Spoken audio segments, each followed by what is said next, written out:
Okay, tutorial. What we're going to cover is making a glass, putting some liquid in the glass, dropping an object into it. So far we get on that. So I'm going to add a mesh circle to start off with. Tap into edit mode, go on the side view, select it all, extrude it up along the z-axis. Just tab into side view, get ourselves framed a bit. I'm just going to keep it a simple glass to try and keep the length of the tutorial down. Extrude, press return, scale it in a bit. Extrude along the z-axis. Let's to scale it in a bit. Extrude, return, scale, 0, enter. Pull it up a bit to make it look a bit more interesting. Deselect those. A to select all, A to unselect all. Extrude, enter, scale, S for scale, 0, enter. Pull that up a little bit. With it all selected, because where we've merged all these points to the center, we've created a load of doubles. So if we do remove doubles, so we've got rid of 62 points. It doesn't look like the 62 points because they're all in the same location. I'm going to change it over to the Cycles render engine. Shading smooth. Let's add a new material, which is going to be glass. Just check my rendering options.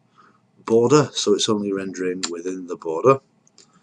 And to bring up that menu, lock camera to view. Let's just frame it in shot a little bit. There we go. Now, when I render it, it will all bludge out of shape because we need to put some control loops in. But I'll show you what I mean. Can you see it's warped and distorted some? We also don't have any lights in the scene.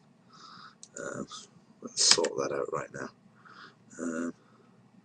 Now, the default lights we can actually use, so we'll do that. Use nodes, emission, that's probably fine. Shift duplicate enter, grab. So we've got key light, fill light. Shift duplicate enter, grab, stick this over here. That's going to be our backlight. Camera's here. Let's just stick it back in rendered mode and see whether we're looking at anything like a glass. No, let's lamp 1, let's turn it up. Let's try 500. It's not making an awful lot of difference. 500 up. We're not getting an awful lot of light out here. Let's put a 4 in, see if that helps. Add mesh plane, scale 50. That helps. It gives the light something to go through. Glass 1.45. 1.4. So we're still not seeing an awful lot in there. Don't really like that. Let's make it brighter.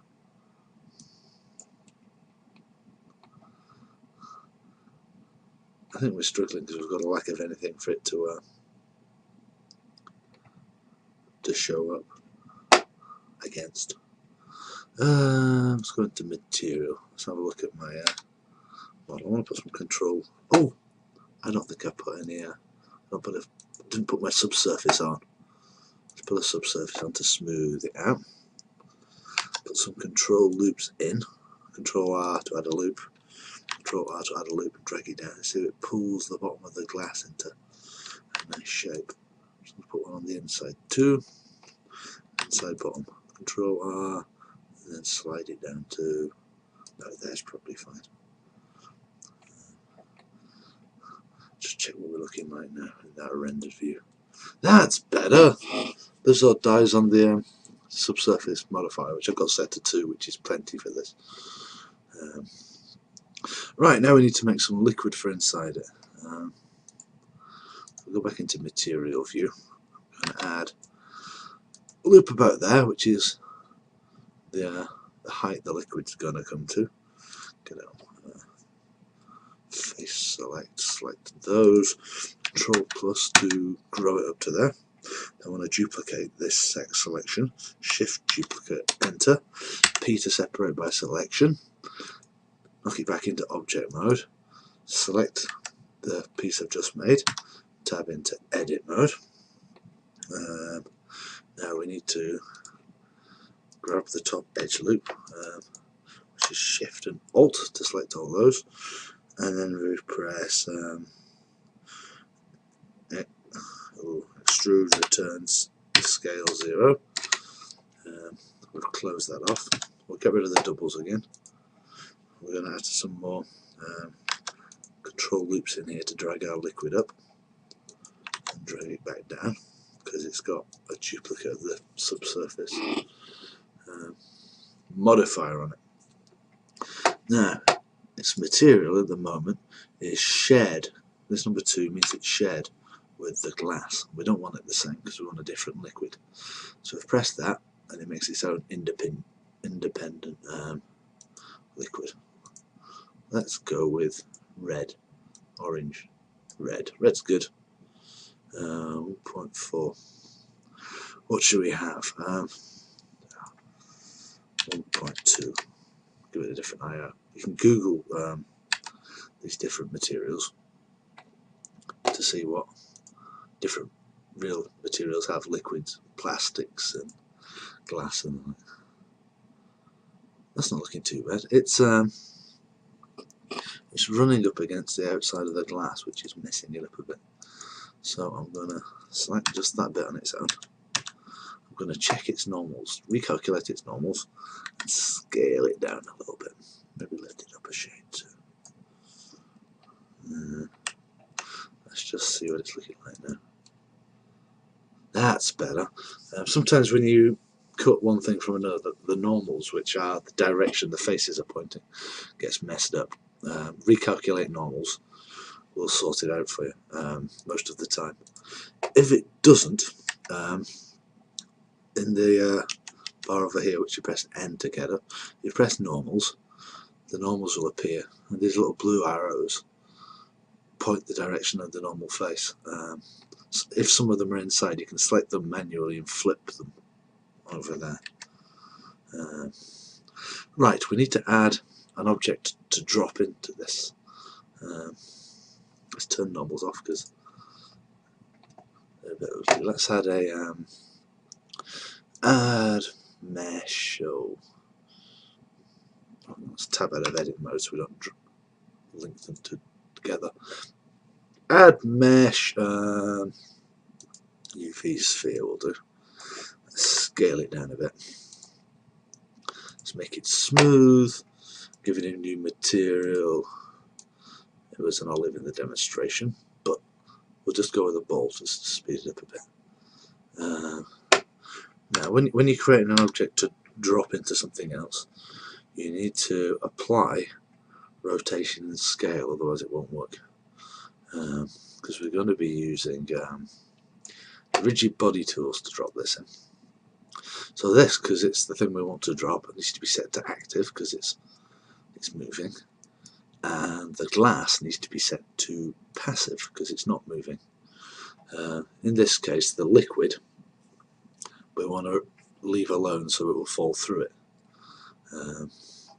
Fingers crossed, if we press play on the timeline down here, this is the timeline.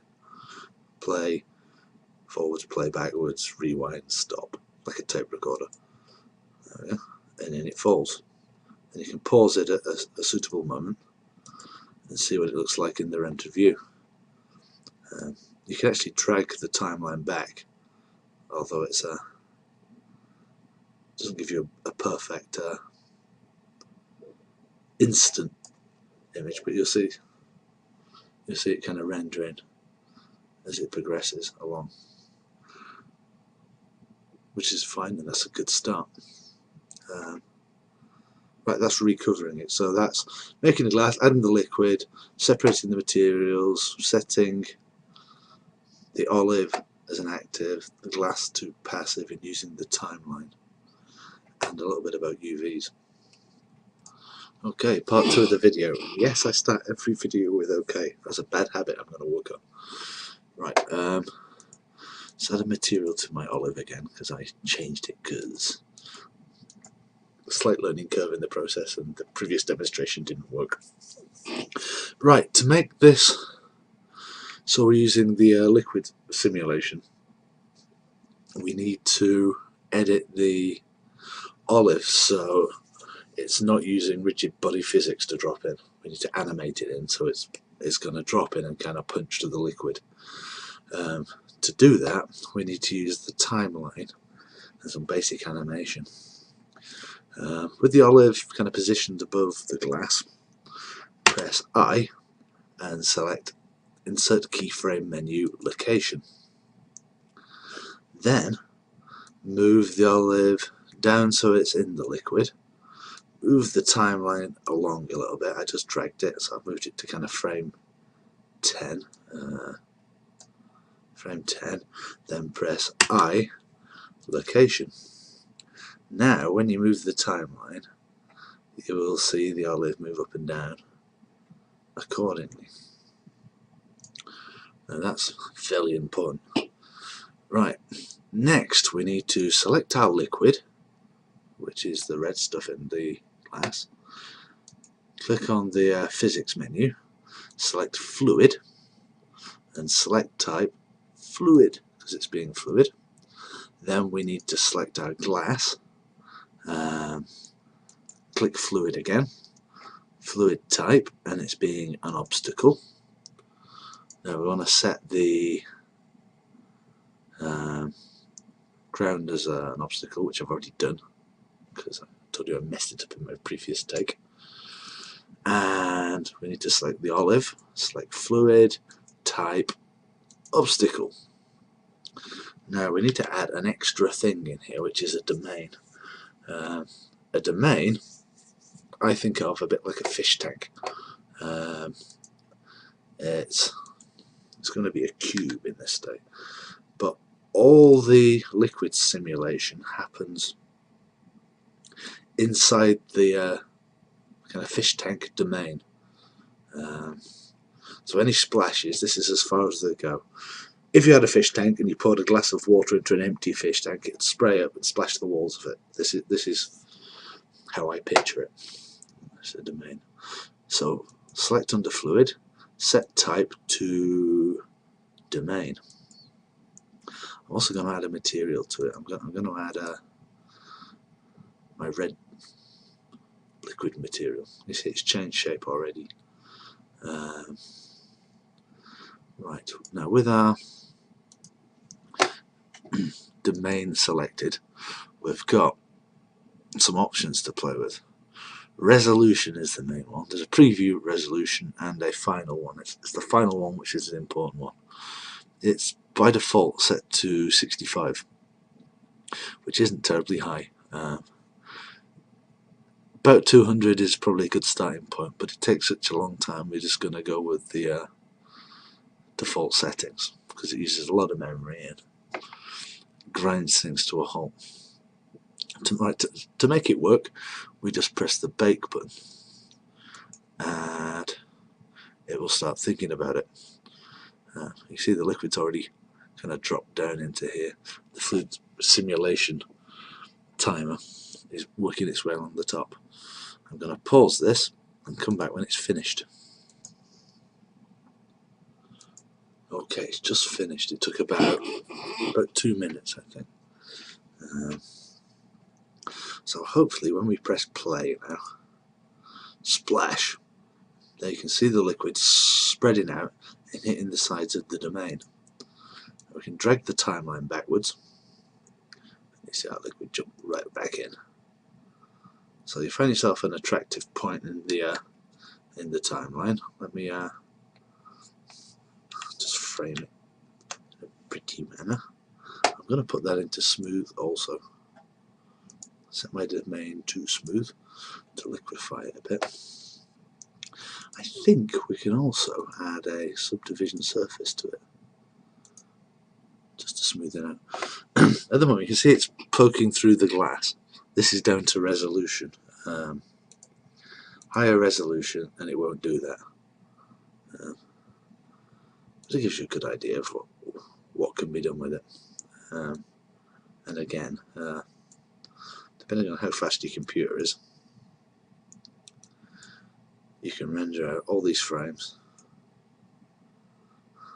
and see kind of see it animate. Let's just hit F12 to have a look at a rendered image of the frame. That's not bad. Vaguely whinish. F11.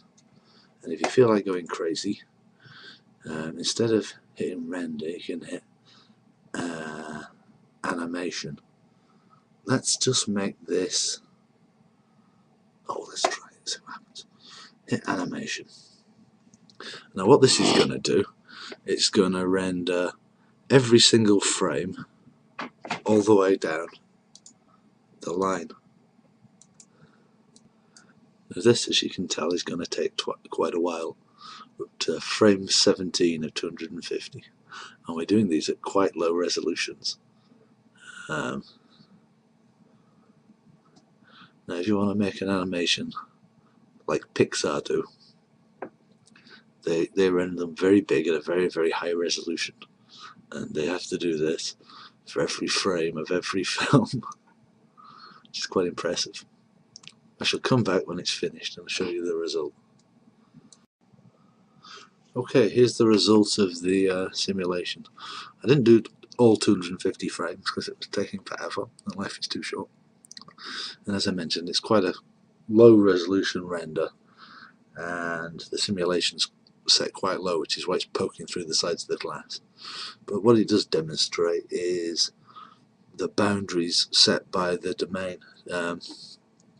So it's obviously the bigger the domain, the more effective your splash would look, but the longer it takes to process. But it's nice to see something rendered and animated. Great, so that's that.